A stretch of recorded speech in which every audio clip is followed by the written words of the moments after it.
மேஷம், இன்று வரவு கிடைக்கும் நாள். எதிர்பார்த்திருந்த பணம் கிடைக்க வாய்ப்பு உள்ளது.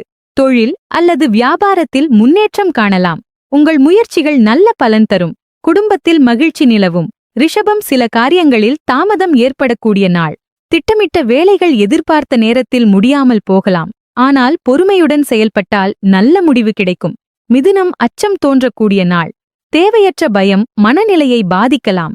ஆனால் அமைதியாக சிந்தித்தால் அது தவிர்க்கக்கூடியது என்பதை உணர முடியும். நண்பர்களின் ஆதரவு உதவும். கடகம், பயம் அதிகரிக்கக்கூடிய நாள். எதிர்காலம் குறித்து கவலை தோன்றலாம். ஆனால் நம்பிக்கையுடன் செயல்பட்டால் சூழல் மாறும். குடும்பத்தின் ஆதரவு உங்களுக்கு உறுதுணையாக இருக்கும். சிம்மம், செலவு அதிகரிக்கக்கூடிய நாள். அவசியமான தேவைகளுக்காக பணம் செலவாகலாம். பண விஷயங்களில் கவனம் அவசியம். திட்டமிட்டு செயல்பட்டால் சிக்கல்கள் தவிர்க்கப்படும். கன்னி, சுகம் நிறைந்த நாள். உடல் நலம் மற்றும் மன அமைதி மேம்படும். குடும்பத்தில் நல்ல சூழல் உருவாகும். வேலை பகுதியில் சுமை குறையும்.